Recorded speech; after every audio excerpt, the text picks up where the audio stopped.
I remember the red and blue lights slicing the night like knives.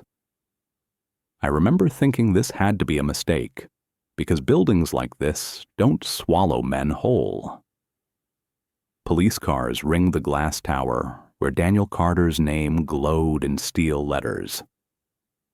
Employees stood barefoot on marble floors, whispering into phones, staring up at empty windows. The CEO was gone. No ransom call, no goodbye message, no body, just absence where power used to be. Then the doors opened again. A toddler stepped out with an officer, clutching crayons in both fists like they were life rafts. Her name was Lily. She was 3. Her father had vanished from the world that bore his name. I felt my stomach drop because children don't walk out of crime scenes alone unless something terrible has already happened. The sirens cut. The cameras rolled. And somewhere far too soon, a courtroom voice echoed, "This man should never have custody of a child." The sound hit harder than the sirens ever could. Then a piece of paper filled the screen, crayon lines, a man holding a little girl's hand, dark shapes closing in around them, and I knew the question would follow us for the next hour. Who was lying, and why? Welcome back to Storyverse Vault, my beautiful, amazing Story Vault family. You all have been so supportive, and I promise to always try my best to give you the best stories as I learn and improve every day. If this is your first time coming across my video, do comment below where you are watching from and hit subscribe to officially join the Story Vault family. Now let's get into today's story. They called Daniel Carter a titan of industry. They forgot to mention he was a father first. By morning, the headlines screamed numbers and net worth, but the apartment told a quieter truth. A small pair of shoes by the door, a nightlight shaped like a moon. Daniel moved through his mornings like any other single parent, tying tiny laces with shaking hands. He read the same bedtime book every night because Lily liked the ending. He made pancakes too thin and cut them into stars anyway. After his wife died, the house learned to breathe differently. Grief stayed, but love stayed louder. He never hired a live-in nanny. He never wanted Lily raised by strangers. He wanted to be there, even when board meetings ran long and deals went cold. People said you couldn't be a CEO and a good father. Daniel tried to prove them wrong every single day. I watched him on old home videos later and wondered how anyone could look at that man and see danger. Melissa entered the story like a bruise you don't notice until it hurts. She arrived outside the courthouse wrapped in a faded coat that didn't quite fit. Her hands trembled when microphones came close. She said she was just a grandmother. She said she was alone now. A poor, single mother once, she reminded everyone, who lost her daughter too soon. She said Daniel took Lily away from her after the funeral. She said money made him cold. She said love should stay with blood. The cameras loved her. Tears played well on morning news. She spoke softly about soup kitchens and long nights. She looked like a woman crushed by richer people's decisions. And when she said, "I just want my granddaughter safe," no one questioned her. Not yet. The first custody filing hit like a slap. Emergency motion, full temporary guardianship. Melissa's lawyer painted Daniel as unstable and absent. They said grief made him reckless. They said work made him dangerous. Anonymous reports followed like shadows. Child services knocked more than once. Daniel smiled through inspections and bit his tongue through accusations. Contracts stalled. Partners hesitated. Sleep became a rumor. Someone always seemed to know where he would be. When he left the office late, someone had already called. When he picked Lily up early, Someone had already reported concern. I felt the pressure closing around him, even before the walls showed cracks. The night everything broke started with a ringing phone. Urgent. Overseas investors. A deal bleeding out. Daniel hesitated at Lily's bedroom door. He kissed her forehead and promised he'd be back before she woke. The sitter arrived smiling and familiar. Daniel left with guilt riding shotgun. Hours later, police lights burned into his living room walls. Drawers dumped, cabinets opened, bottles left dirty on purpose, a knife placed where it didn't belong. Lily was gone, and the house looked like a crime scene designed by someone who knew exactly what to show. I sat in the interrogation room with him in my mind and felt the air thicken. Daniel's hands were cuffed. His suit was wrinkled and stained with sweat. They asked the same questions again and again.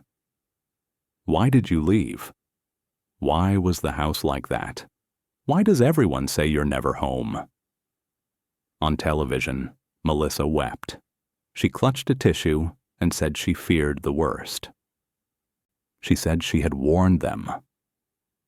Flashbacks surfaced of a woman watching Lily on the playground, standing too close, smiling too long. And when Daniel realized Lily's stuffed rabbit was missing, I felt my chest tighten. Whoever took her wanted her calm.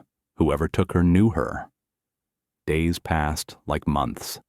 Then Lily was found, physically unharmed, emotionally locked away. She clung to crayons and paper and nothing else. Police waited for words that never came. Social workers wrote traumatized in thick ink. Melissa leaned in and whispered, "She's afraid of him." I wanted to shout that fear looks different, but the room believed the quiet child and the crying grandmother.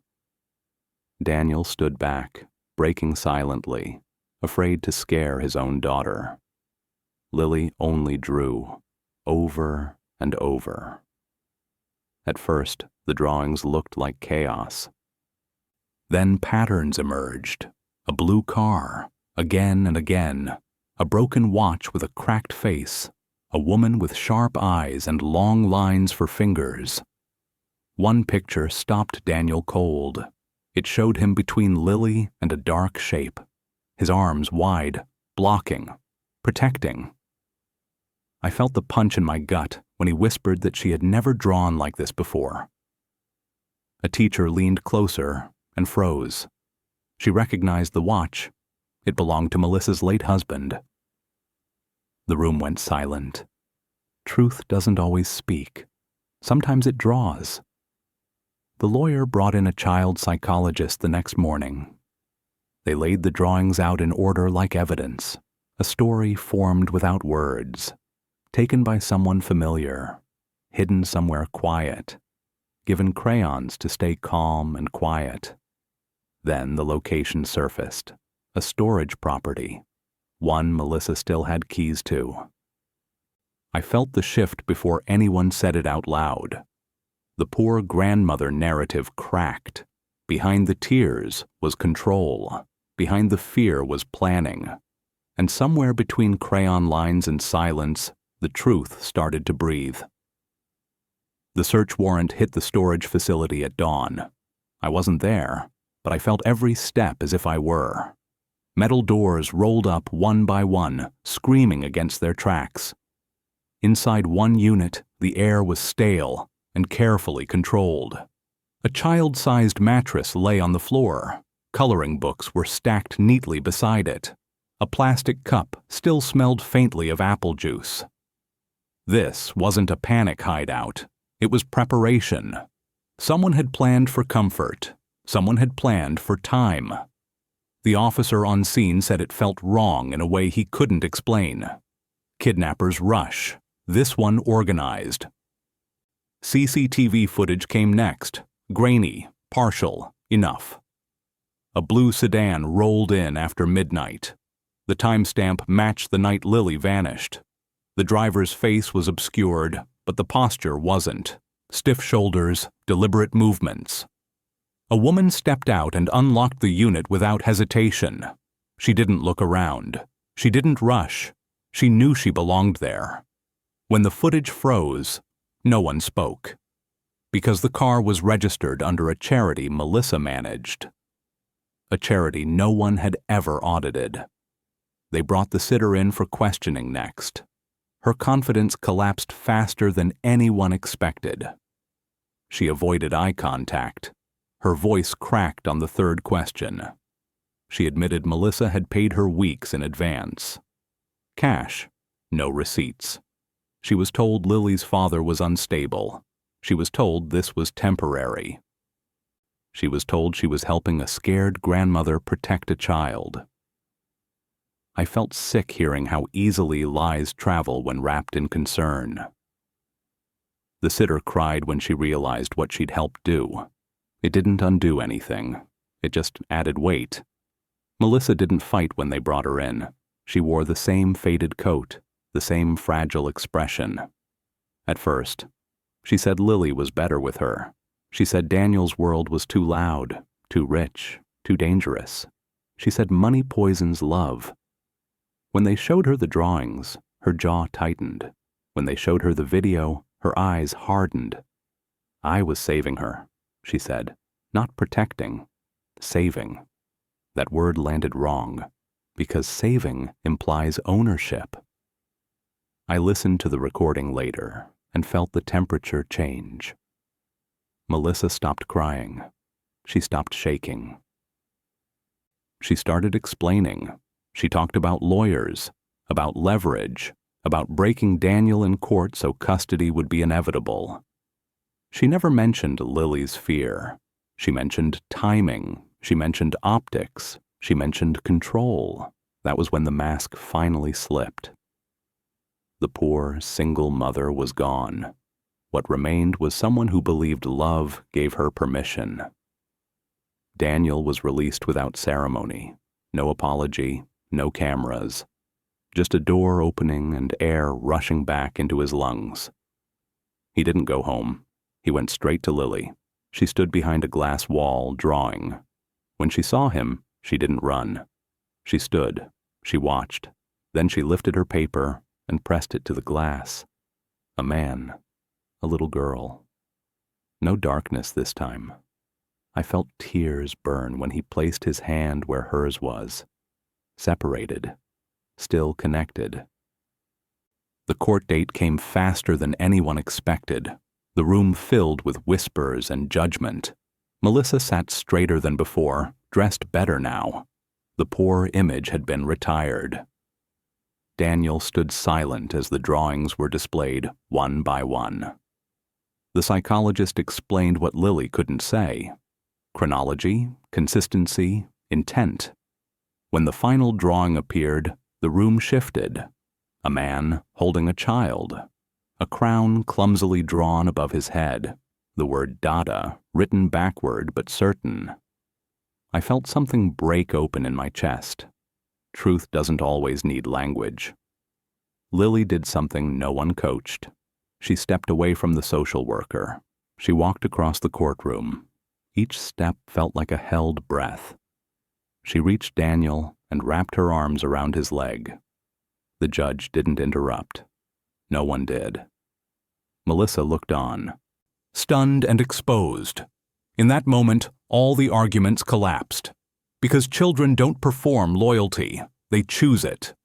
The ruling was calm and final. Custody restored, charges dismissed. Melissa remanded for sentencing. Outside, reporters shouted questions that no longer mattered. Daniel carried Lily past them without stopping. I watched the footage later and noticed something small. Lily held her crayons tightly, but she didn't draw anymore. She leaned her head against her father's shoulder. For the first time since the lights and sirens, she rested. And I understood then that the story wasn't about power or money. It was about who stood between a child and the dark. The house felt unfamiliar when Daniel unlocked the door. Not damaged, not altered, just quiet in a way it had never been before. Lily stepped inside slowly, scanning corners like they might move. Daniel followed her lead, keeping his voice low, his movements careful. He didn't rush her to bed. He didn't turn on every light. He sat on the floor with her and waited. I could feel the restraint it took not to scoop her up and promise everything was over. Promises mean nothing if a child doesn't feel safe yet. So he waited. The first night was the hardest. Lily refused her bedroom. She refused the bed. She dragged her blanket into the living room and curled up beside the couch. Daniel slept on the floor without complaint. Every small sound made her flinch. Every siren outside stiffened his spine. I remember thinking how survival rewires instincts. He stayed awake until sunrise, counting her breaths instead of his fears.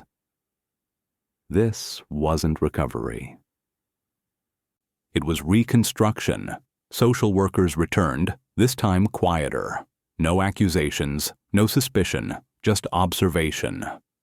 They noted Lily's drawings had changed. More light, more space, still few people, still careful lines. Daniel answered questions without defensiveness now. He had nothing left to prove. When one worker suggested extended supervision, he agreed without argument. Winning didn't matter. Stability did. Melissa's sentencing didn't draw a crowd. The cameras had moved on. Inside the courtroom, there were no tears left. The judge spoke of planning and deception, of emotional harm disguised as protection. Melissa stared forward, expression unreadable. Her wealth surfaced piece by piece, trusts, properties, accounts hidden behind charities. The poor grandmother story collapsed completely. I felt no satisfaction hearing it, only clarity. She hadn't lost control. She'd never had it. Daniel stepped down as CEO 2 weeks later. Not permanently, deliberately. The board argued. He didn't. He delegated, signed papers, closed doors. For the first time in years, his calendar emptied. Mornings became slow. Afternoons stayed open. Evenings belonged to Lily. I realized then how much of his life had been measured in minutes before. Now it was measured in moments. They started therapy together, play therapy for Lily, counseling for Daniel. Sometimes silence filled the room. Sometimes crayons spoke again. Lily drew the storage room once more. This time the door was open. The therapist didn't rush interpretation. Daniel didn't look away. Healing isn't erasing, it's facing without breaking. The first laugh came unexpectedly. Milk spilled at breakfast. Daniel reacted too fast, then stopped himself. Lily watched, waited, then laughed. A small sound, but real. Daniel froze, then laughed too. I felt the release travel through the room like fresh air. It wasn't joy yet. It was permission. The media tried to circle back. Redemption stories, exclusive interviews. Daniel declined all of them. He issued one statement, brief, controlled, focused on Lily's privacy. For once, the noise stayed outside. I respected him for that more than any courtroom victory. Some stories don't belong to the public. They belong to the people who survived them. One evening, Lily brought Daniel a drawing without being asked. A house, 2 figures inside, a sun above the roof. No darkness, no edges pressing in. Daniel framed it and hung it in the hallway. Not as evidence, as memory, as truth. I stood back from the moment and felt something settle. The worst part was over. What remained was living. Life didn't snap back into place. It edged forward. Daniel learned Lily's new signals the way someone learns a second language. A tightened grip meant too much noise. A pause meant fear, not defiance. He adjusted without complaint. Meetings moved to afternoons. Phones stayed silent after sunset. Power no longer lived in his voice. It lived in his patience. The daycare transition was slow and intentional, short visits at first. Daniel stayed nearby, visible through the window. Lily didn't cry. She watched. Trust rebuilt itself through repetition. Same goodbye, same pickup, same promise kept. I realized how fragile trust really is, and how strong it becomes when respected. Court-mandated reports arrived monthly. Each one noted improvement, stability, attachment, reduced anxiety markers. Daniel read them once and filed them away. He didn't celebrate progress. He maintained it. There was a difference. Melissa wrote a letter from prison, 3 pages, carefully worded. She spoke of regret without responsibility, of love without apology. Daniel didn't read it aloud. He locked it in a drawer. Lily didn't need explanations yet. Some truths wait. A year passed without spectacle. Daniel returned to the company in a reduced role. Advisory only. No press release, no ceremony. The company survived without him at the center. That realization didn't sting. It freed him. Lily's speech therapist noted a shift. Words came faster now. Not many, but intentional. Home? Safe. Daddy. Each one landed heavier than any verdict. I felt it in my chest when Daniel did. On a rainy afternoon, Lily asked a question. Why bad Grandma gone? Daniel didn't answer immediately. He chose honesty without weight. She made a wrong choice. Lily nodded, accepted it. Children don't need full explanations. They need stable ones. The drawings changed again. People appeared now, friends, teachers. Daniel always nearby, smaller this time. No crown, just present. I understood the message without interpretation. Heroes don't need symbols once safety feels normal. One night, long after Lily slept, Daniel stood in the hallway. He looked at every framed drawing, not with pride, with responsibility. He whispered a promise that wasn't about protection anymore. It was about consistency. I heard it even though no one else did. Years later, the story would surface online in fragments, headlines stripped of nuance, comments full of certainty. But inside that home, none of it mattered, because the truth didn't live on screens. It lived in routine, in trust, in a child who slept without fear. The calm didn't announce itself. It settled quietly, like dust after demolition. Daniel stopped checking locks twice. Lily stopped asking where exits were. Mornings found their rhythm again, not rushed, not fragile. Breakfasts stretched longer. Silences stopped feeling dangerous. I noticed how recovery isn't dramatic. It's subtle enough to miss if you're not paying attention. When Lily started preschool, Daniel walked her to the gate every day. Not because she needed him to, because he needed to be seen. Other parents watched from polite distances. They knew the headlines, even if they pretended not to. Daniel felt the weight, but didn't shrink under it. He smiled. He waved. He left on time. Consistency spoke louder than reputation. The first incident report arrived 6 weeks in. Lily had pushed another child. No injuries, no panic, just a note requesting a conversation. Daniel felt the old fear rise and let it pass. In the meeting, Lily spoke clearly. He grabbed my bag. No tears, no shutdown. I felt relief land hard. Boundaries had returned. That night, Lily drew something new.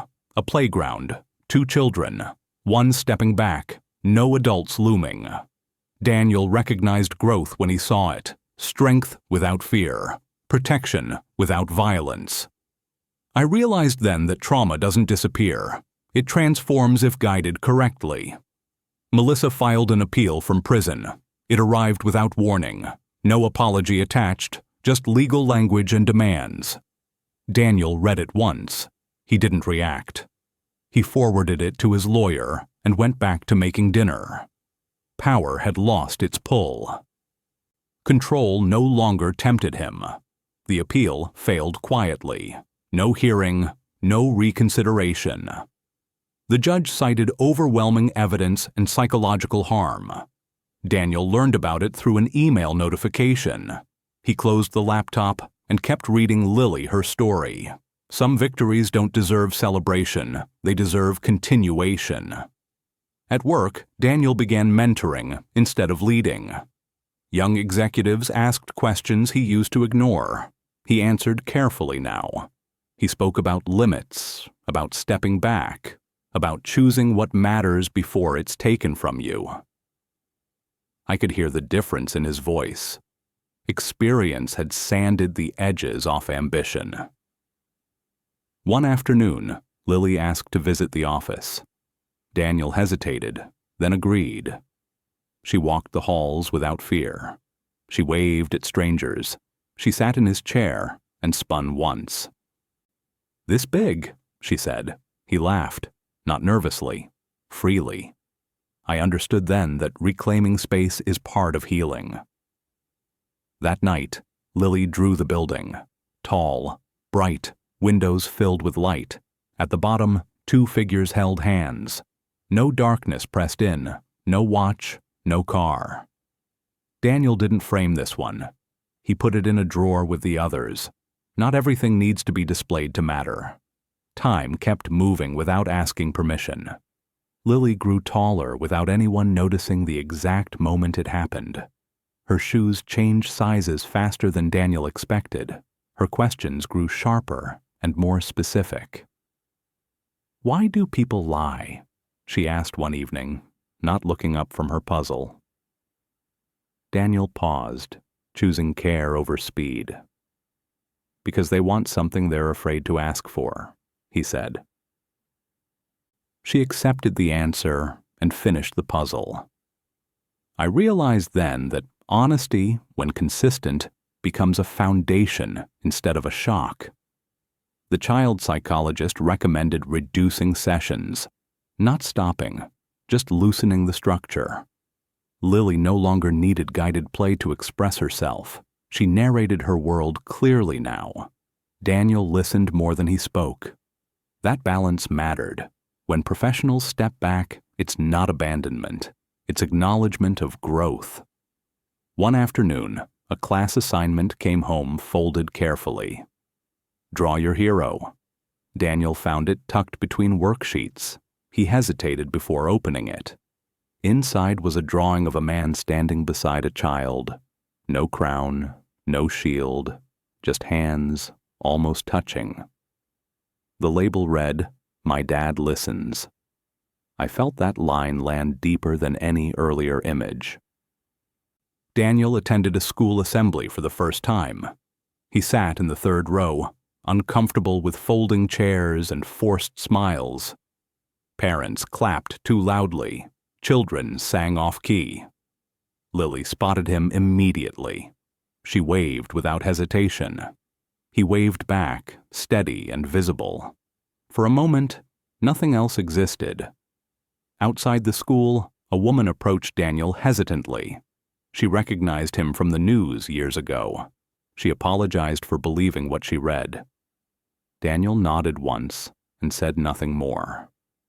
Forgiveness didn't require conversation. It required moving forward without carrying resentment. I respected the restraint in that silence. That night, Lily asked about her mother. Not with sadness, with curiosity.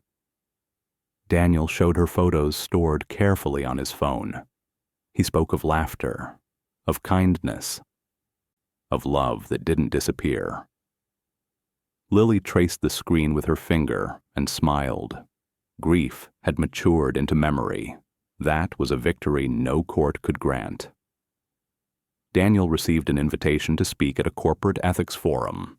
He declined the keynote. He accepted a panel seat. When asked about leadership under pressure, He spoke plainly.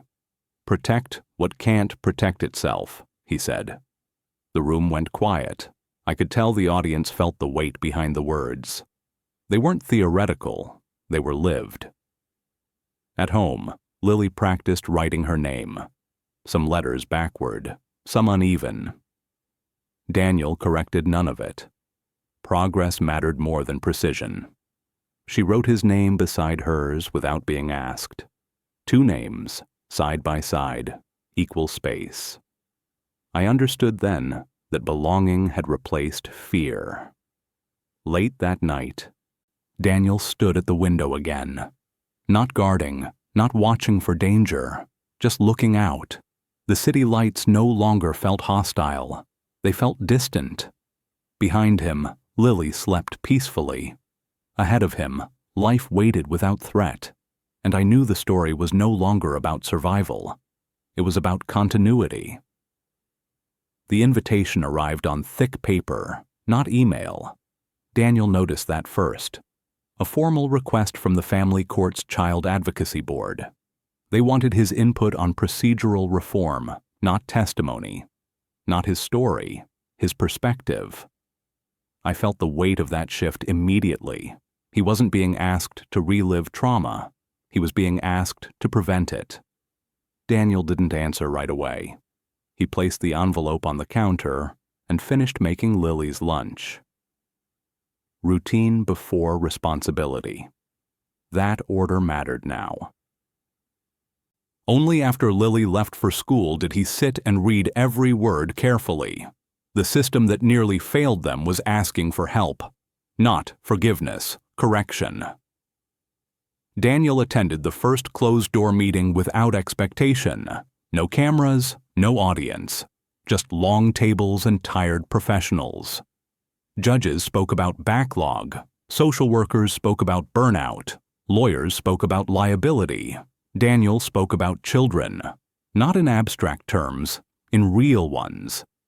He described how silence is often misread, how fear mimics guilt in adults, how power skews perception. I watched faces shift as he spoke, not defensive, attentive. This wasn't about blame. It was about blind spots. And for once, people were willing to admit they had them. At school, Lily was assigned a group project, build a model home from cardboard. She chose the door. She cut it carefully and made it open and close. Her teacher noticed the precision, the insistence that it work smoothly. When asked why, Lily said, "Doors should open easy." The words weren't heavy. They were factual. Daniel heard about it later and said nothing. He didn't need to interpret it anymore. Lily was speaking for herself now, and the world was listening. Melissa's appeal window closed permanently that spring. No extensions, no reconsideration. The legal chapter ended without ceremony. Daniel learned about it through his attorney's brief message. He deleted the email after reading it once. There was no relief left to feel, only distance. Melissa became a fact of the past, not a threat to the present. That distinction mattered more than closure. Some endings don't feel like endings. They feel like quiet removals, like something heavy finally taken off a shelf you no longer look at. Lily began staying overnight at friends' houses. The first invitation made Daniel's chest tighten. He didn't say no. He asked questions instead. Who would be there? What time lights went out? Who to call? Lily answered confidently. She packed her bag herself. When Daniel dropped her off, she hugged him once and ran inside. No hesitation, no backward glance. I felt the meaning of that moment settle slowly. Trust had expanded beyond him. That was the goal all along. The board requested a written proposal from Daniel. He wrote at night after Lily slept. Not from anger, from memory. He focused on safeguards, on requiring corroboration, on slowing emergency removals unless danger was proven. He removed emotion from the language deliberately. Systems don't respond to pain. They respond to clarity. When he submitted the document, he felt no satisfaction, just responsibility discharged.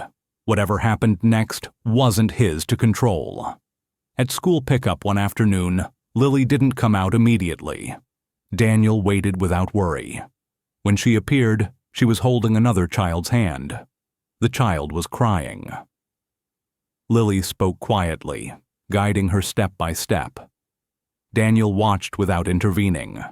He recognized the posture, the calm presence, protection without dominance. It wasn't learned behavior, it was absorbed. And I understood then that children don't just survive experiences, they translate them. The board adopted several of Daniel's recommendations within the year: pilot programs, revised protocols, mandatory secondary reviews. No announcements carried his name. He preferred it that way. Change didn't need a face. It needed permanence. When thanked privately, Daniel accepted with a nod and redirected praise to the professionals implementing it. Leadership had shifted for him. It was no longer about standing in front. It was about stepping aside once things moved correctly. One night, Lily asked to see the old drawings. Daniel brought the box down from the closet. They spread them across the floor together. Storage rooms, dark shapes, small hands holding tight. Lily studied them quietly. Then she stacked them neatly and put them back. "We don't need these now," she said. Daniel closed the box without argument. I felt the finality of that moment settle deep. Not erasure, release. Summer arrived without drama. No anniversaries marked, no interviews requested. Daniel took Lily to the park on weekday afternoons when it was nearly empty. They shared orange slices on a bench worn smooth by time.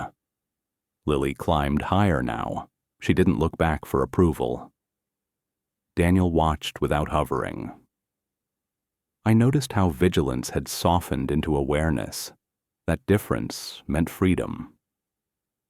A letter came from the advocacy board confirming permanent adoption of the pilot reforms. Daniel read it once and placed it in a drawer with other documents that no longer ruled his life. He didn't frame this one either. Impact didn't need display. That evening, Lily helped make dinner and spilled sauce across the counter. Daniel handed her a towel without comment. Normal problems had returned. I understood how valuable that was. At school, Lily was chosen as a peer helper, not because she talked the most, because she noticed when others didn't. Her teacher explained it gently to Daniel. "She sees who's quiet," she said. Daniel nodded, saying nothing. He knew exactly where that skill came from. The past hadn't hardened her.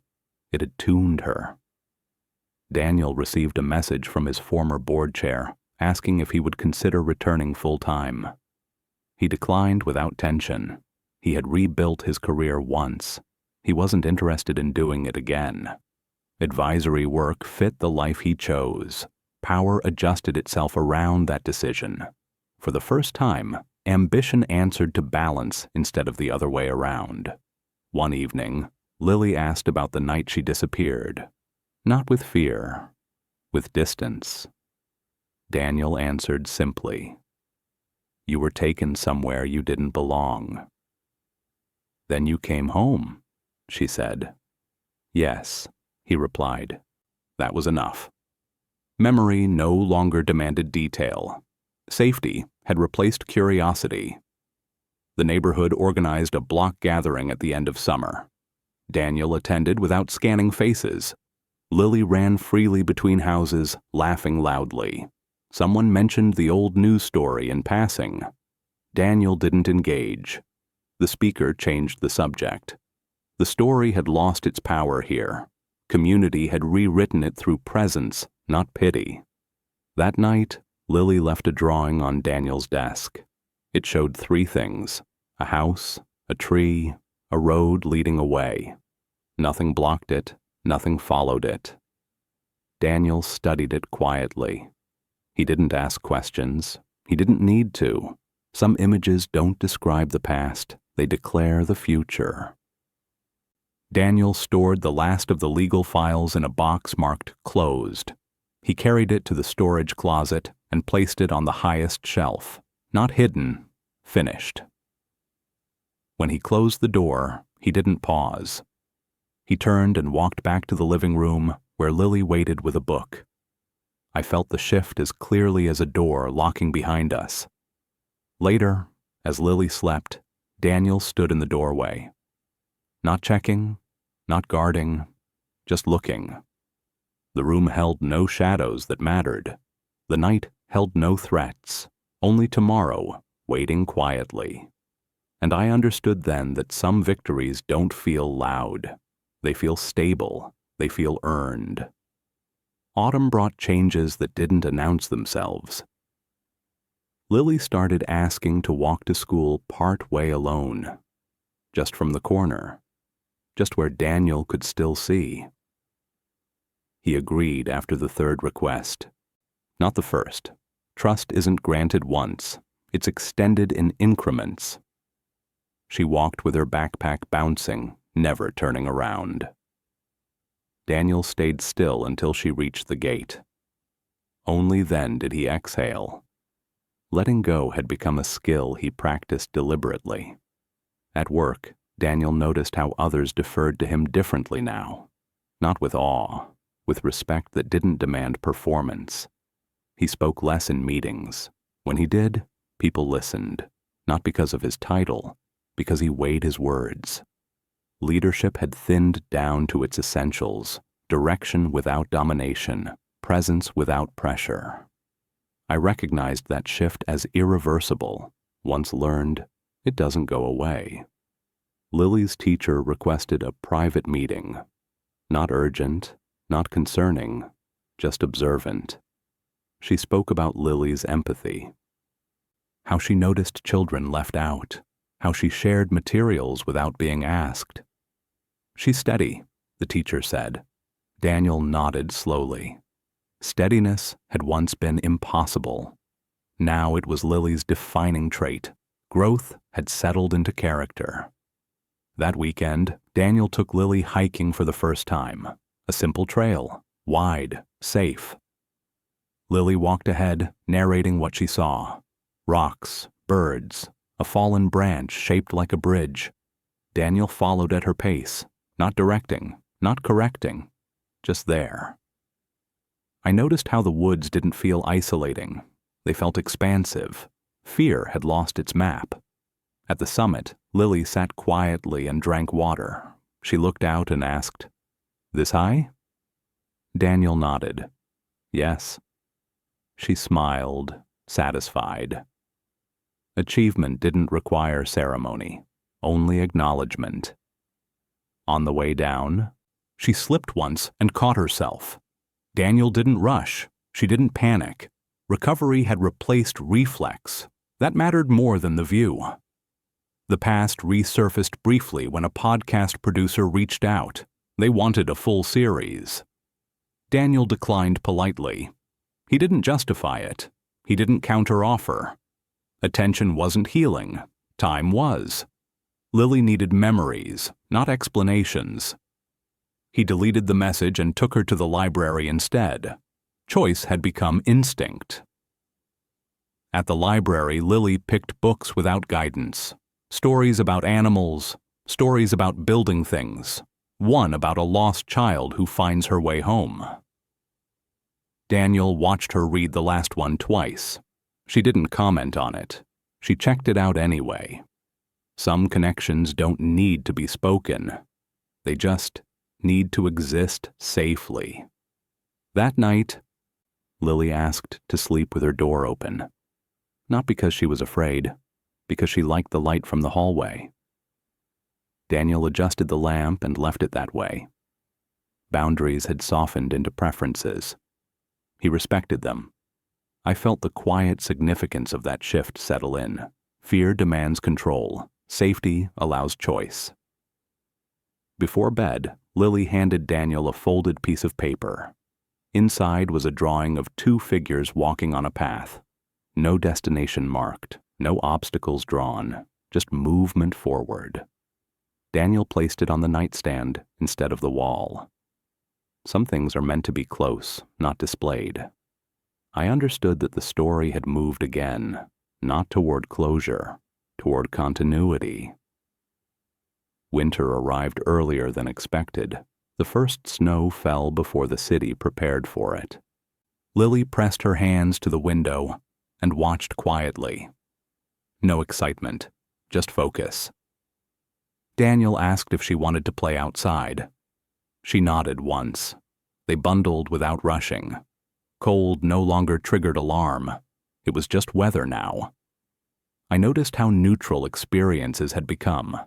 Nothing carried hidden meaning anymore.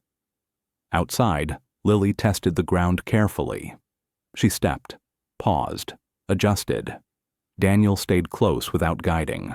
She made a snowball slowly and dropped it instead of throwing it. Observation before action. That pattern stayed consistent. I understood that caution had matured into discernment, not fear, not hesitation, choice. Later that week, the school held a winter program. Simple songs, paper decorations, parents packed into folding chairs again. Daniel found a seat near the aisle. Lily stood on the stage with her class. She scanned the room once, found him, and looked away. Not to detach, to perform. That confidence wasn't loud. It was settled. After the program, another parent struck up a conversation. No mention of the past, just schedules and carpools. Daniel contributed without guarding his words. Belonging had returned without negotiation. I realized how long he'd lived without that ease. Normal interactions had once felt like tests. Now they were just exchanges. A week before the holidays, Lily brought home a permission slip, a class trip, museum visit. Daniel signed it without reading twice. He didn't imagine worst-case scenarios anymore. Preparation had replaced vigilance. He checked the schedule, packed lunch, moved on. Trust had become functional. That was new. The museum trip passed without incident. Lily returned tired and talkative. She described bones and large rooms and echoing voices. She didn't mention fear. She didn't mention adults watching closely. She mentioned space. Daniel listened and asked questions. He didn't fill gaps. Listening had become his default response.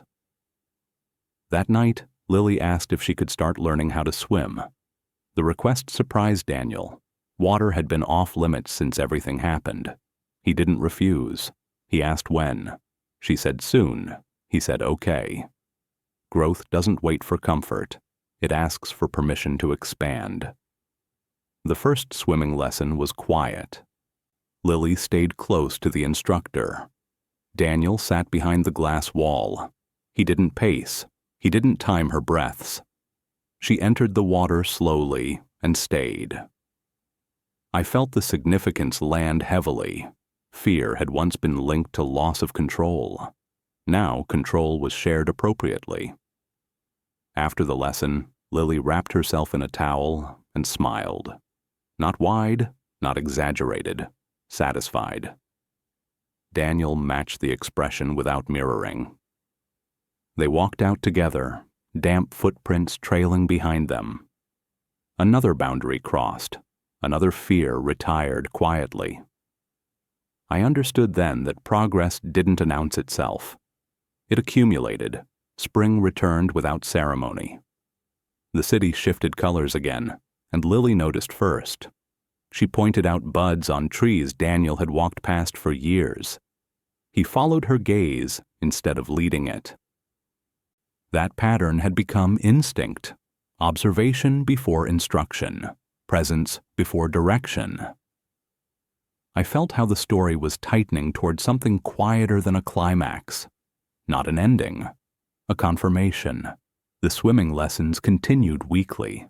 Lily no longer clung to the instructor's hand. She floated briefly on her back, Eyes open, calm. Daniel watched without holding his breath. Trust had expanded beyond land, beyond sight, beyond him. I understood how significant that was. Water demands surrender in ways nothing else does, and Lily was learning it on her own terms. At school, Lily volunteered to speak during circle time. No prompting, no preparation. She talked about learning to float, about how stillness helped. The teacher relayed it later with a smile. Daniel listened and nodded once. Confidence had found language now. Not loud language, accurate language. That distinction mattered. A letter arrived from the court's advocacy board inviting Daniel to attend a public session. Not as a speaker, as an observer. He accepted. Sitting in the gallery felt different than standing at the center once had. He watched policy discussed without personal cost attached. Systems moved slowly, but they moved, and they didn't require his suffering anymore to do it. That evening, Lily asked why Daniel went to meetings sometimes. He answered plainly, "So fewer kids get scared when they don't need to be." She considered it, then nodded. "Good," she said. No follow-up, no confusion. Purpose didn't need elaboration, it just needed alignment. Daniel began turning down even advisory work that conflicted with school events, not out of fear of absence, out of preference for presence. He noticed how easily life filled itself when space was protected. I recognized that as a rare discipline. Most people only learn it after loss. He had learned it through near miss. That difference mattered. One afternoon, Lily didn't come straight home. She stayed after school to help clean paintbrushes. Daniel waited without anxiety. When she arrived, she explained casually. "I said I could help," she told him. Offering support had become natural, not performative, just available. I felt how far they'd come in that simple delay. Daniel received one final legal notification that spring. Routine, administrative, case formally archived. He read it standing at the counter. Then, he recycled the paper without ceremony. The story no longer required documentation. It lived elsewhere now, in routine, in trust, in ordinary days that held no threat. That night, Lily asked Daniel to sit with her until she fell asleep. Not because she needed reassurance, because she wanted company. He sat quietly, saying nothing. When her breathing slowed, he stood to leave. She stirred and smiled without opening her eyes. He paused, then left the door open exactly as she liked it. I felt the echo of everything they'd survived in that simple choice. Not guarding, not fearing, just staying when asked and leaving when trusted. The frames arrived on a quiet Saturday morning. Daniel laid them out on the living room floor, plain wood, no glass yet. Lily knelt beside him and sorted her drawings without instruction. She placed some aside. She chose others carefully. I watched how deliberate she was. Memory curated, not erased. She understood what mattered now. They hung the drawings along the hallway wall, not in order of events, in order of meaning, protection, togetherness, light. The darker ones stayed, but they didn't dominate. Daniel let Lily decide the spacing. He didn't suggest balance or symmetry. This was her narrative, and it deserved authority. One drawing stopped Daniel for longer than the rest, the one with the crown, the word data beneath it, uneven but confident.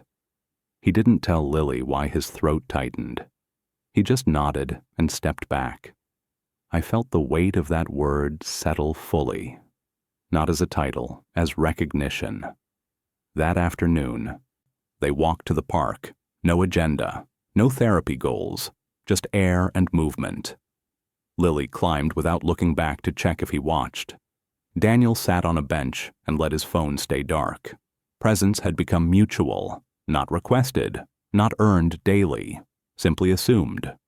A stranger recognized Daniel, not from the scandal, from an interview months ago about parenting after loss. The man said nothing invasive, just nodded respectfully and walked on. Daniel didn't tense. He didn't prepare a defense. Public memory had softened, but more importantly, it no longer defined him. That evening, Lily asked to draw again, not to process anything, just because she wanted to. She drew their house, a sun above it, windows open, no dark corners. She handed it to Daniel without explanation. I felt the simplicity land harder than any testimony ever had. Truth didn't need a courtroom now. Daniel placed the new drawing at the end of the hallway. Not framed yet, just taped temporarily. Some things didn't need permanence to be real. Lily approved with a nod. They ate dinner quietly afterward. Comfortable silence, no scanning, no anticipation of disruption. The home held steady. Later that night, Daniel stood alone in the hallway. He looked at the drawings one last time before turning off the lights.